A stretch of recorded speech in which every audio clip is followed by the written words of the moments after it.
चलिए हाँ, तो मेरे प्यारे विद्यार्थी आप लोग कैसे हैं? आशा करता हूँ कि आप अच्छे होंगे, स्वस्थ होंगे। और आपको तो पता ही है कि हम आपके लिए मैथमेटिक्स का और जीके जीएस का एनालिसिस कवर करा रहे हैं। और बिल्कुल याद रखें, जीके जीएस का तो 99% ऑथेंटिक और सही, बिल्कुल रियल ऑथेंटिक प्रश्न आपको दिखा रहे हैं और आप क्रॉस वेरीफाई भी कर सकते हैं। हमने 7 अगस्त का बनाया, 8 अगस्त का बना, 9 को पेपर नहीं था, 10 को पेपर नहीं था। हम 11 अगस्त का पहला शिफ्ट बनाया है, सेकेंड नहीं बना पाए समय के कारण, और अभी आपको थर्ड शिफ्ट दिखा रहे हैं। तो 11 अगस्त का थर्ड शिफ्ट अगर आपका एग्जाम था तो आप जरूर देखिएगा। आप एनालिसिस आरआरबी एनटीपीसी सीबीटी पर एग्जाम के प्लेलिस्ट में आप जाके मैथ्स का और जीके जेस का देख सकते हैं। और रही बात रीजनिंग की, रीजनिंग का जो आ रहा पेपर वो 2025 में एग्जाम हुआ है। आप मान लीजिएगा स्नातक लेवल का एनटीपीसी उसी के जैसे आ रहा है। चलिए, और इस बार प्रश्न बिल्कुल सिस्टमेटिक आ रहे हैं। स्नातक स्तर का पेपर जो था उस समय बिल्कुल मिक्सअप प्रश्न आया था, मैथ्स का, रीजनिंग का, जीके। इस बार मैथ्स अलग आ रहा है, रीजनिंग अलग आ रहा है, जीके अलग आ रहा है। चलिए तो लेके चलते हैं, लास्ट तक बने रहना। ऑथेंटिक और रियल ही प्रश्न आपको मिलने वाले हैं। अगर आप हमारे चैनल में पहली बार है तो आप हमें फॉलो कर लीजिएगा। अप टू डेट के लिए विश्व आर्थिक मंच 2025 कहाँ आयोजित किया गया था? तो आपको जो पूछ रहा है, विश्व आर्थिक मंच 2025 का आयोजन कहाँ पर किया गया था? तो 20 से 24 जनवरी 2025 तक स्विट्जरलैंड के देवास क्लोस्टर, तो डवास क्लोस्टर में आयोजित किया गया था। विषय वस्तु क्या थी, थीम क्या थी, याद रखें तो आप हिंदी में देख लीजिएगा। बुद्धिमान युग के लिए सहयोग था। तो बुद्धिमान युग के लिए सहयोग इस विश्व आर्थिक मंच का थीम था, जो स्विट्जरलैंड में आयोजित किया गया था, डावोस क्लोस्टर्स में आयोजित किया गया था। नेक्स्ट प्रश्न, और इसी प्रकार के प्रश्न आए थे, याद रखिएगा। एक्स्ट्रा फैक्ट बताना हमारा मकसद है, जिससे अगली तैयारी या अगली शिफ्टों में आप बेहतर प्रश्न आप देख पा रहे होंगे। खेलो इंडिया बीच गेम का पहला संस्करण कहाँ आयोजित किया गया था? तो याद रखें, खेलो इंडिया बीच गेम का पहला संस्करण 19 से 24 मई 2025 तक दमन और दीप में आयोजित किया गया था। तो भाई याद रखना पड़ेगा, खेलो इंडिया पूछ चुका है, राष्ट्रीय खेल पूछ चुका है। पिछले बार हमें खेलो इंडिया यूथ गेम पूछा था, जस्ट फर्स्ट शिफ्ट में, याद रखें। और हम अभी थर्ड शिफ्ट का कवर करा रहे हैं। तो याद रखना, 19 से 24 मई 2025 को दमन और दीप में खेला गया था यह मैच। पहला संस्करण प्रश्न आप देख पा रहे होंगे आपके समक्ष है कि आवर्त सारणी के पी ब्लॉक का इनमें से कौन सा तत्व है? तो हम आपको पूरा ही तत्व दिखा देते हैं। जो भी आपको ऑप्शन दिया रहा होगा आप टिक मार्क किए होंगे। अगर आप एग्जाम था तो आप क्रॉस वेरीफाई कर लीजिएगा किसी प्रकार के प्रश्न आए थे और आपने क्या उत्तर लगाया, और जिनके एग्जाम आगामी शिफ्ट में है वो भी पढ़कर जाए। तो आवर्त सारणी के पी ब्लॉक का इनमें से कौन सा तत्व, याद रखें, पी ब्लॉक के तत्वों को 13वें से 18वें समूह तक आवर्त सारणी में रखा गया। अगर आप पूछेगा कि पी ब्लॉक का जो आवर्त है वो कहाँ से कहाँ है, याद रखें तो आवर्त सारणी की बात करें 13 से 18वें समूह तक पी ब्लॉक फैला हुआ है, जिनमें से कुछ प्रमुख तत्व है boron, carbon, nitrogen, oxygen, fluorine और उत्कृष्ट गैस से जैसे नियॉन और आर्गन भी शामिल है। तो यहाँ से जो ऑप्शन आपको दिया रहा होगा वो आप टिक मार्क कर लेते, जो पी ब्लॉक तत्व में शामिल था। आपके समक्ष है 2025 में वैश्विक लैंगिक अंतर सूचकांक में भारत का स्थान क्या रहा? तो याद रखें 2025 में जो लैंगिक अंतर सूचकांक जारी हुआ है, यहाँ पर भारत का स्थान 148 देशों में 131वें स्थान पर है। और ओवरऑल स्कोर की बात करें तो 64.4%। तो आप सोच लीजिएगा कि भारत कितना रैंक में है भाई। टोटल 148 देश में 131 स्थान पर है। और अन्य भारत के पड़ोसी देशों की बात करें, बांग्लादेश 24वें स्थान पर है। दक्षिण एशिया में सबसे ऊपर है, याद रखना। कौन? बांग्लादेश। बात करें हम भूटान की, अगर भूटान देखो भाई, बांग्लादेश 24वें स्थान पर है और दक्षिण एशिया में पहले स्थान पर है। और बात करें वहीं पर भारत का, तो 131वां स्थान भाई, 148 में 131वां है। और बांग्लादेश भारत का पड़ोसी देश है जो पूरे विश्व में 148 में 24वें स्थान पर है। दक्षिण एशिया की बात करें तो पहले स्थान पर है। और भूटान 119 पर है और नेपाल 125 पर। अगर पूछ ले एक्स्ट्रा फैक्ट के रूप में तो आपको पता होनी चाहिए। बात करें हम नेक्स्ट, श्रीलंका 130वें स्थान पर है, मालदीव 138 स्थान पर है, पाकिस्तान 148 स्थान पर है। और वैश्विक स्थिति आइसलैंड लगातार 16वें शीर्ष स्थान पर है। इसके बाद फिनलैंड, नॉर्वे, यूके और न्यूजीलैंड का स्थान है। प्रश्न की बात करें, आप देख पा रहे होंगे यहाँ पर भारत का वह पड़ोसी देश जो हिंद महासागर में स्थित है और चारों तरफ से पानी से घिरा हुआ है, वह कौन सा है? हमें ऐसा पड़ोसी देश चाहिए भारत का जो हिंद महासागर में स्थित होनी चाहिए और चारों ओर से पानी। तो याद रखिए श्रीलंका और मालदीव आपके राइट आंसर होंगे। भारत के पड़ोसी है, हिंद महासागर में स्थित हैं और चारों तरफ से पानी से घिरे हुए द्वीप राष्ट्र हैं। तो ऐसा द्वीप या ऐसा भूमि जो चारों ओर से जल से घिरा हो उसे द्वीप कहते हैं। तो यहाँ देश की बात कर दिया है तो श्रीलंका भी एक द्वीप राष्ट्र है, मालदीव भी एक द्वीप राष्ट्र है। तो श्रीलंका या मालदीव आपका ऑप्शन में जो भी दिया होगा वही आपका राइट आंसर। प्रश्न आप देख पा रहे हैं, दक्षिणी गोलार्ध में निम्नलिखित में से कौन सा महाद्वीप स्थित है? आपको पता होनी चाहिए महाद्वीपों की संख्या और कौन कौन से महाद्वीप हैं। तो दक्षिणी गोलार्ध ऊपर है, जो आपका पूरे विश्व का ग्लोब हो गया, ठीक है। जे उत्तरी गोलार्ध दक्षिणी गोलार्ध कहलाता है। जे आपका भूमध्य रेखा और यहाँ मकर कर्क रेखा आएगा, मकर रेखा आएगा। तो यहाँ से आप नीचे देखोगे दक्षिणी गोलार्ध कहलाता है। वही पूछ रहा है दक्षिणी गोलार्ध में निम्नलिखित में से कौन सा महाद्वीप स्थित है? तो आप याद रखें ऑस्ट्रेलिया पूरी तरह से दक्षिणी गोलार्ध में स्थित है।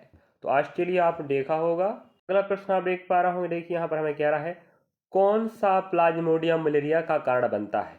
तो भाई आपको पता है कि प्लाज्मोडियम एक परजीवी है, लेकिन हमें प्लाज्मोडियम का प्रकार पूछ रहा है तो थोड़ा डीपली प्रश्न पूछा है। मलेरिया एक जानलेवा बीमारी है। मतलब समझ रहे हैं, मलेरिया याद रखें एक जानलेवा बीमारी, जान ले सकता है। तो मलेरिया एक जानलेवा बीमारी है। प्लाज्मोडियम नामक एक परजीवी के कारण होता है। मनुष्य में मुख्य रूप से 5 प्लाज्मोडियम प्रजातियों मलेरिया का कारण बनती हैं। प्लाज्मोडियम फाल्सिपेरम, प्लाज्मोडियम विक्सेस और प्लाज्मोडियम ओवले और प्लाज्मोडियम मलेरिया और प्लाज्मोडियम नोलेसी। तो ये आपके 5 प्रकार हो गए। तो मलेरिया किससे होता है याद रखें, तो मलेरिया एक परजीवी रोग है जो प्लाज्मोडियम नामक परजीवी से होता है। यह परजीवी मादा एनाफिलीज मच्छर के काटने से फैलता है और मादा मच्छर एनाफिलीज इस बीमारी का क्या है, रोग वाहक है, वाहन है, जो यहाँ से वहाँ व्यक्तियों तक फैला सकता है। तो प्लाज्मोडियम परजीवी के कारण होता है, ये बात आपको पता होनी चाहिए। मलेरिया एक परजीवी रोग है। प्रश्न आप देख पा रहे होंगे, देखिए आपके समक्ष है बर्फ में कोई धागा पास करने पर वह धागा अंदर से होकर जाने के बाद बर्फ फिर से जमकर ठोस बन जाता है। यह किस विधि में संभव होता है? तो याद रखिएगा जे रेगुलेशन से नियमन कहते हैं, इस विधि से यह संभव होता है। प्रश्न आप देख पा रहे होंगे कंप्यूटर में रैम का आकार क्या होता है? याद रखें सबसे पहले बात कर लें इसका full form random access memory, और इससे पहले भी शिफ्टों में आ चुका है इसके बारे में। कंप्यूटर की अस्थायी मेमोरी होती है, मुख्य रूप से डेटा और प्रोग्रामों को अस्थायी रूप से संग्रहित करता है ताकि सीपीयू उन्हें जल्द एक्सेस कर सके। अगर पावर ऑफ हो जाएगा तो याद रखें कि डाटा मिटा देता है, तो सीपीयू इन्हें जल्द एक्सेस कर सके ऐसी डाटाओं को संग्रहित करके रखता है और डाटाओं और प्रोग्रामों को अस्थायी रूप से, इसलिए इसे हम अस्थायी मेमोरी कहते हैं, रैंडम एक्सेस मेमोरी। अगर रोम की बात करें रीड ओनली मेमोरी, जिसका फुल फॉर्म होता है ROM, ये आपका स्थायी मेमोरी कहलाता है। प्रश्न आप देख पा रहे होंगे देवी आंदोलन किस राज्य से संबंधित है? हाँ, आंदोलनों से संबंधित प्रश्न बार बार पूछ रहा है। तो देवी आंदोलन 1920 में भारत के गुजरात और महाराष्ट्र राज्यों में कोली जाति द्वारा शराब और मांस छोड़ने के लिए शुरू किया गया एक सामाजिक सुधार आंदोलन था। तो देवी आंदोलन का संबंध महाराष्ट्र और गुजरात राज्य के जो कोली जनजाति हैं उनसे संबंधित है और उसका उद्देश्य था शराब और मांस छोड़ने के लिए एक सामाजिक आंदोलन था जो समाज में सुधार लाने के प्रयास कर। आप देख पा रहे होंगे मिजोरम राज्य की आधिकारिक भाषा क्या है? जैसे हर राज्य की अपनी अपनी आधिकारिक भाषा है, उसी प्रकार याद रखें मिजोरम की जो आधिकारिक भाषा मिजो है, वही मध्य प्रदेश की हिंदी है, महाराष्ट्र की मराठी है, वही हर राज्य की अपनी अपनी भाषा है और पूरे देश की आधिकारिक भाषा हिंदी है कि नहीं? तो मिजोरम एक देश है जो भारत का पूर्वोत्तर में स्थित है और मिजो वहाँ की आधिकारिक भाषा। आप देख पा रहे होंगे धन विधेयक का वर्णन भारतीय संविधान के किस अनुच्छेद में किया गया है? मतलब मनी बिल। हाँ, एक बार नहीं कई बार पूछ चुका। रेलवे के समस्त वैकेंसी जैसे बात करें ALP technician grade 1 grade 3 RRB NTPC स्नातक या 12th लेवल, अब इनका एग्जाम चल रहा, ग्रुप डी आने वाला एग्जाम, फिर आपका आरपीएफ एसआई कांस्टेबल वैकेंसी फिर रिपीट होंगी, याद रखें। तो 2025 की वैकेंसी रिपीट हो चुकी है, एएलपी आ चुका है, वही टेक्नीशियन आ चुका है, पैरामेडिकल स्टाफ आ चुका है। जल्द आपको एनटीपीसी 12th लेवल, चाहे वो 12 लेवल का स्नातक हो, चाहे 12th का, चाहे ग्रुप डी मिलेगा फिर से, और फिर से आपको आरपीएफ एसआई कांस्टेबल मिलने वाला। तो वही वैकेंसियाँ फिर रिपीट होने वाली, तैयारी बनाए रखिएगा, वरना पछताना हो सकता है। भाई अंदर की बात बता रहे हैं। तो अनुच्छेद 110 में धन विधेयक मनी बिल के बारे में बताया गया, और 112 में बजट के बारे में बताया गया है, मतलब वार्षिक वित्तीय विवरण जिसे बजट कहते हैं। तो 110 में धन विधेयक मनी बिल, 112 में आप देख पाएंगे बजट जो वार्षिक रूप से होता है उसको बताया गया। पढ़ लीजिएगा प्रश्न। आप देख पा रहे हैं आपको समझ क्या पूछ रहा है, मंत्रिपरिषद और मंत्रिमंडल में क्या अंतर। इससे पहले हमें पूछ चुका है भाई, केंद्रीय मंत्री, राज्य मंत्री, उप मंत्री, उप राज्य मंत्री पूछा था कि नहीं। हाँ, अगर आप कंटिन्यू देख रहे हैं तो आपको पता होगा। और आपका एग्जाम जब भी है आप हमें कमेंट सेक्शन जरूर कमेंट करना, हम आपको शिफ्ट का उस तारीख का बताने का प्रयास करेंगे। बाकी हम पर डे प्रयास कर ही रहे हैं कि आपके लिए जानकारी उपलब्ध करा सकें। चलिए, और कुछ तकलीफ दिक्कत है तो आप हमें कमेंट सेक्शन जरूर कमेंट कीजिएगा। और ऑथेंटिक रियल भी प्रश्न दिखा रहे हैं। तो मंत्रिपरिषद और मंत्रिमंडल में मुख्य अंतर यह है कि मंत्रिपरिषद एक बड़ा निकाय है जिसमें सभी स्तरों के मंत्री शामिल होते हैं, जैसे कैबिनेट मंत्री, राज्य मंत्री, उप मंत्री। वही मंत्रिमंडल एक छोटा निकाय है जिसमें केवल कैबिनेट मंत्री शामिल होते हैं। तो मंत्रिपरिषद आप समझ गए ना, मंत्रिपरिषद में वही मंत्रिपरिषद एक बड़ा निकाय है जिसमें कैबिनेट मंत्री भी शामिल होंगे, उससे छोटा राज्य मंत्री शामिल होगा, उससे छोटा उप मंत्री भी शामिल होते हैं। लेकिन मंत्रिमंडल में केवल कैबिनेट मंत्री ही शामिल होते, यही अंतर है। आप देख पा रहे होंगे अंतरराष्ट्रीय आइस हॉकी चैंपियनशिप 2025 में अमेरिका ने किस टीम को हराया था। तो याद रखिए, अंतरराष्ट्रीय आइस हॉकी जो चैंपियनशिप ट्रॉफी 2025 में हुआ था, अमेरिका ने पदक जीता और स्विट्जरलैंड को हराया था। तो याद रखिएगा, यह आपको अमेरिका का नाम दे चुका है। पूछ लेता कि अंतरराष्ट्रीय आइस हॉकी चैंपियनशिप 2025 कौन बना, तो अमेरिका आएगा। उप विजेता पूछ रहा है तो आपका स्विट्जरलैंड आंसर होगा। प्रश्न आप देख पा रहे होंगे, भारतीय वायुसेना के वायु कर्मचारियों के वर्तमान उप प्रमुख कौन है। तो एयर मार्शल नरवणेश्वर तिवारी, उन्हें यह पद 2 मई 2025 को दिया गया है, संभाल रहे हैं। तो एयर मार्शल नर्मदेश्वर तिवारी भारतीय वायुसेना के वायु कर्मचारियों के वर्तमान उप प्रमुख हैं। समझ गए होंगे कि नियुक्ति से संबंधित प्रश्न भी आएगा, तो नियुक्ति का प्रश्न भी पढ़ लीजिएगा भाई। अपाला और दोष शब्द किस वेद से आते हैं, ऋग्वेद। तो ऋग्वेद में अपाला और दोष शब्द को ले। अगला प्रश्न आपके समक्ष, 44वें संविधान संशोधन द्वारा कौन से नीति निर्देश जिसे हम डीपीएसपी कहते हैं जोड़े गए। तो भाई संशोधन का प्रश्न भी आ रहा है, तो याद रखिएगा 44वें संविधान संशोधन अधिनियम द्वारा जो 1978 द्वारा अनुच्छेद 38 कोष्टक 2 में एक नया प्रावधान जोड़ा गया, जिसमें यह कहा गया कि राज्य सामाजिक, आर्थिक और राजनीतिक न्याय से युक्त एक सामाजिक व्यवस्था की सुरक्षा करेगा और राष्ट्रीय जीवन के सभी संस्थानों में असमानताओं को कम करेगा। जी आप कह रहा है। तो 44वें संविधान संशोधन कब हुआ था पूछ लेगा, तो आदरक 1978 में। और इसमें बोल रहा कौन से तत्व जोड़े गए हैं वो आप समझ पाए। राज्य सामाजिक, आर्थिक और राजनीतिक न्याय से युक्त एक सामाजिक व्यवस्था सुरक्षा करेगा, राष्ट्रीय जीवन के सभी संस्थानों में असमानताओं को कम करने का प्रयास। अगला प्रश्न आप देख पा रहे होंगे, दिल्ली के वर्तमान शिक्षा मंत्री मतलब एजुकेशन मंत्री कौन है, ये पूछ रहा है। भाई मुख्यमंत्री तो पूछ चुका पहले से, भाई रेखा गुप्ता, शालीमार बाग, है कि नहीं। तो अब पूछ रहा है, तो वर्तमान में दिल्ली के शिक्षा मंत्री आशीष सूद है, उन्हें 8 फरवरी 2025 को नियुक्त किया गया था। प्रश्न याद रखें, बड़ी आपके लिए मेहनत से हम डाटा निकालते हैं विद्यार्थियों। डाटाओं को, प्रश्नों को समझना पड़ता है, डाटाओं को खोजना पड़ता है, उसके बाद आपको हम प्रोवाइड करवाते हैं और बिल्कुल रियल ऑथेंटिक है। अगर आपको यकीन नहीं है तो आप इस तारीख के शिफ्ट नंबर 3 11 अगस्त से जिसके एग्जाम था तो आप उसके पास सेंड करके, अगर आपका खुद करा होगा तो आप खुद भी कह सकते हैं हाँ सर इसी प्रकार प्रश्न आए थे। 99% रियल प्रश्न दे रहा हूँ, याद रखना, और पूरा व्याख्या सहित, जिससे अगली शिफ्टों में और आप उत्तर क्या लगाए जी आप खुद लगा सकते हो। अरविंद घोष के खिलाफ गवाही देने वाला व्यक्ति कौन था जिसे बाद में जेल में बंद कर दिया गया था। तो अरविंद घोष के खिलाफ गवाही देने वाला सरकारी गवाह है नरेंद्र नाथ गोस्वामी था। यह घटना 1908 में हुई थी जब अलीपुर षड्यंत्र रचा गया था। अलीपुर मामले में श्री अरविंद घोष के वकील कौन थे? याद रखें, चित्तरंजन दास। तो आप समझ गए होंगे। तो नरेंद्र नाथ, थोड़ा स्वास्थ्य खराब है विद्यार्थियों, फिर भी मैं आपके लिए प्रयास कर रहा हूँ, तो आप लोग थोड़ा सा आवाज़ थोड़ा दब रहा, याद रखिएगा, सर्दी जुकाम खांसी हो चुका मुझे, फिर भी आपको पढ़ाने का प्रयास कर रहा हूँ कि आप बच्चे हो, आपका पेपर चल रहा है, हम आपके साथ हैं। चलिए, ऑफलाइन क्लास भी संचालित करना पड़ता है भाई, ऑफलाइन के साथ आपको रिकॉर्ड क्लास भी देना पड़ता है, तो बड़ी मेहनत और समय लगता है आपके लिए, ध्यान रखिएगा, थोड़ा सहयोग बनाए रखें।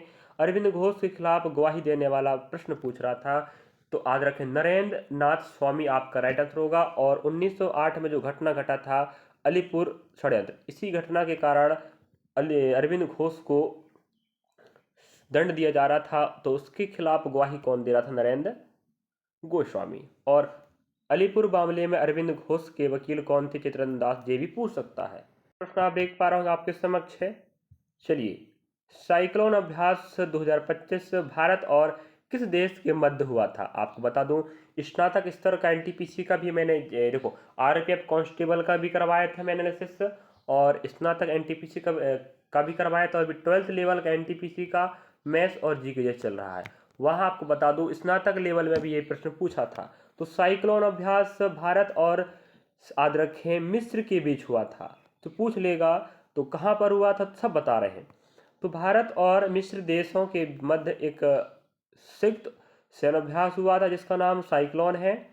एक संयुक्त विशेष बल अभ्यास था जिसका तीसरा संस्करण 2025 को 10 से 23 फरवरी के मध्य राजस्थान के महाजन फील्ड फायरिंग रेंज में हुआ था। ये भी पूछ लेगा कहाँ पर हुआ था, राजस्थान के महाजन फील्ड फायरिंग रेंज में।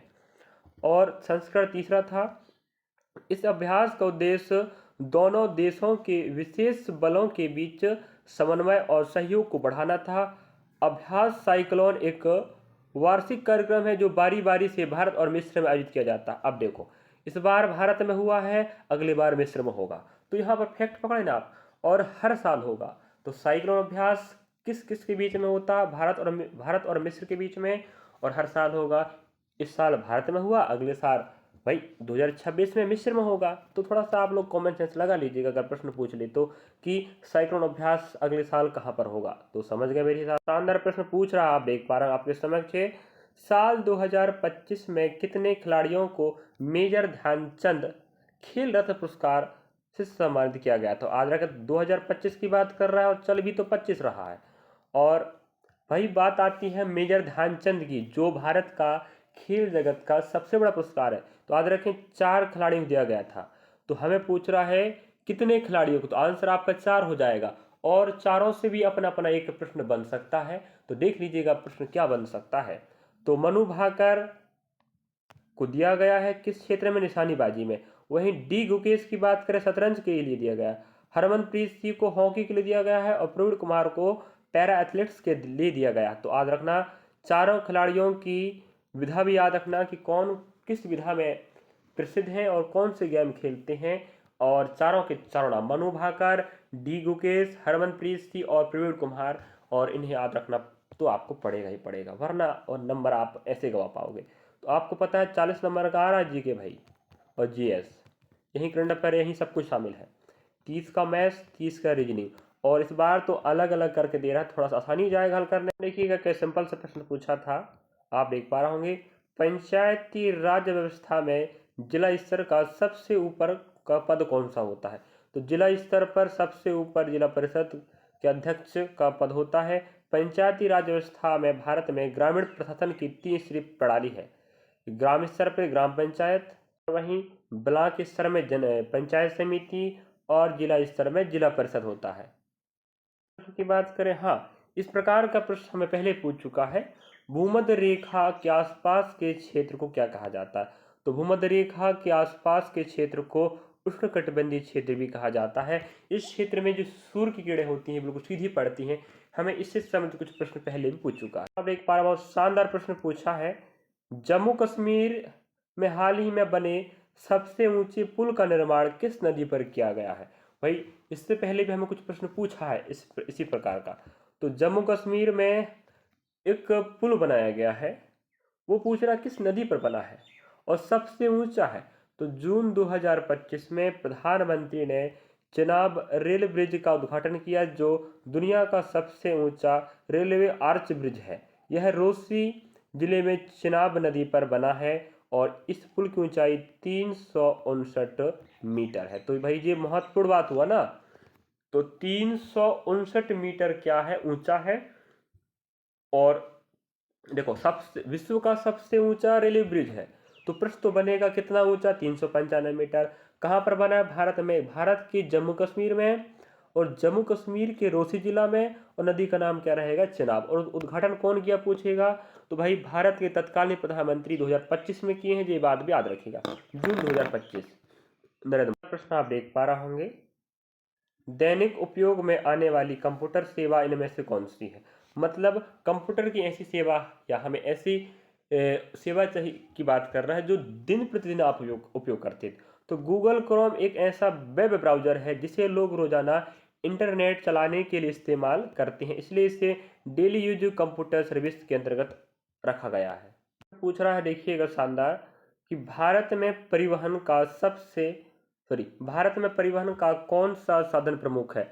या भाई आपके पास भारत में हवाई सेवा भी है, हवाई परिवहन भी है, जल परिवहन भी है, मतलब सभी प्रकार के परिवहन उपलब्ध, ऐसी बात नहीं है।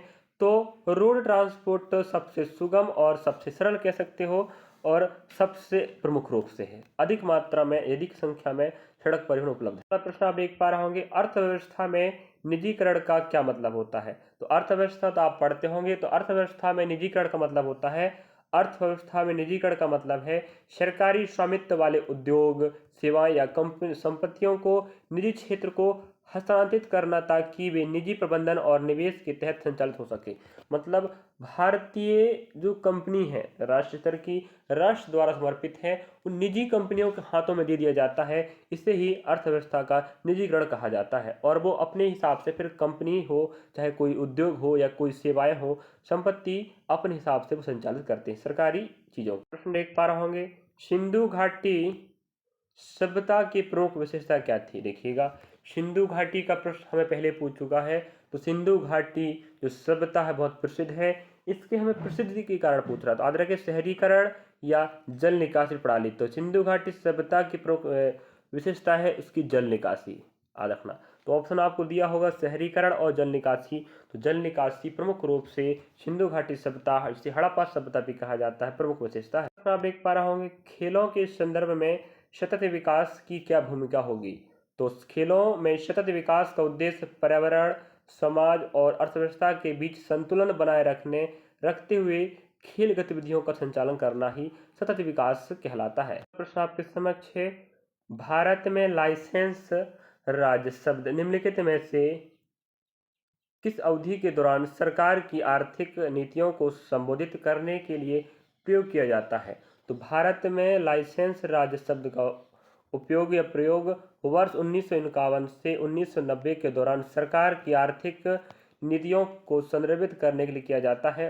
उद्योग विकास और विनिमय अधिनियम 1951 के अनुसार उद्योगों पर नियंत्रण बनाए रखने के लिए सरकार ने लाइसेंस प्रणाली का सहारा लिया।